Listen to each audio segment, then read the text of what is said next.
જય શ્રી કૃષ્ણ. મારી ચેનલમાં આપ સૌનું હાર્દિક સ્વાગત છે. આજે આપણે મીઠાઈની દુકાને મળે તેવી એકદમ સોફ્ટ અને દાણેદાર પનીર કલાકંદ બનાવીશું. આ મીઠાઈ બનાવવામાં ફક્ત 20થી 25 મિનિટનો સમય લાગે છે. તો સૌ પ્રથમ એક મોટી નોનસ્ટિક કડાઈમાં મેઝરિંગ કપના માપ પ્રમાણે 2 કપ એટલે કે 500 ml ફૂલ ક્રીમ દૂધ લઈશું અને તેમાં અડધો કપ દૂધની તાજી મલાઈ ઉમેરીશું.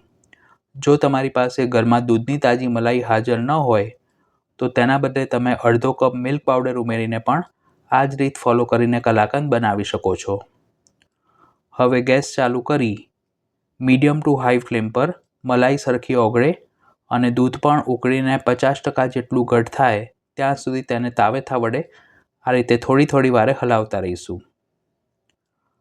જો તમે એલ્યુમિનિયમની કે સ્ટીલની કડાઈનો ઉપયોગ કરશો તો દૂધ સાઈડમાં ચોંટશે અને જે કલાકંદ છે તે એકદમ સફેદ નહીં બને, થોડી બ્રાઉન બનશે.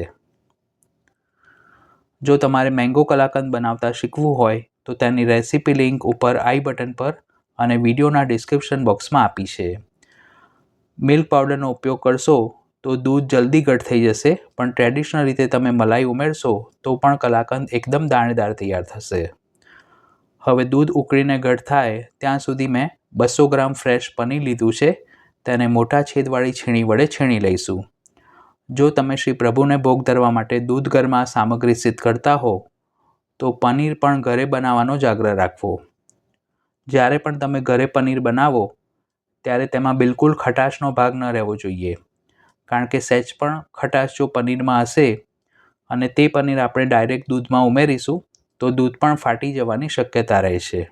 એટલે આ વાતનું ખાસ ધ્યાન રાખવું. હવે 10 મિનિટ પછી દૂધ પણ 50% જેટલું ઉકળીને ઘટ થઈ ગયું છે. આ સ્ટેજ પર તેમાં ગળપણ માટે અડધો કપ ખાંડ ઉમેરીશું.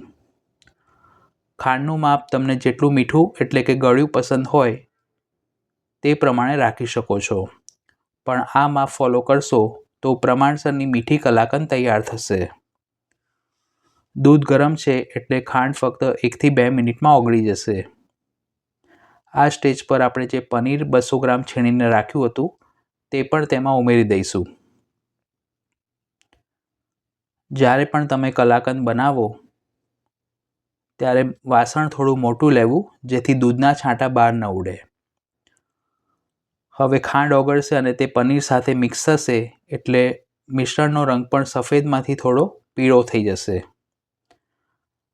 તેમાં ફ્લેવર માટે અડધી ચમચી ઇલાયચી પાવડર ઉમેરીશું અને જે પણ વધારાનું મોઇસ્ચર છે તે બધું બળી જાય અને ઘટ્ટ દાણેદાર મિશ્રણ તૈયાર થાય ત્યાં સુધી તેને કૂક કરીશું. કલાકંદના મિશ્રણને બહુ ઓવરકૂક ન કરવું, નહીંતર પનીર પ્રમાણમાં ચવ્વડ થઈ જશે તો કલાકંદ પણ પ્રમાણમાં ડ્રાય બનશે.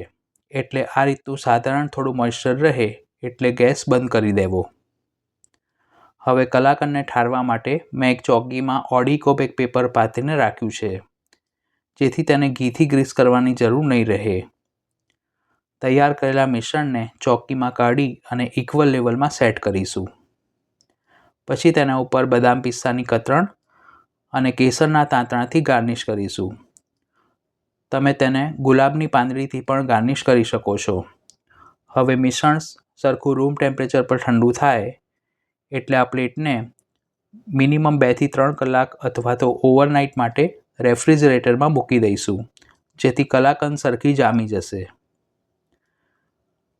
પછી તેને પેપર સહિત ચોકીમાંથી બહાર કાઢી અને એક સરખા લંબચોરસ પીસ કરીશું. આ રીતે બનાવેલી કલાકંદ 2 દિવસ સુધી રૂમ ટેમ્પરેચર પર અને 5થી 7 દિવસ સુધી ફ્રીજમાં સ્ટોર કરી શકાય છે. તો તમે પણ આ મીઠાઈ ઘરે જરૂર બનાવજો. વિડીયો પસંદ આવી હોય તો તેને લાઇક અને શેર કરવાનું ન ભૂલશો. Thanks for watching this video.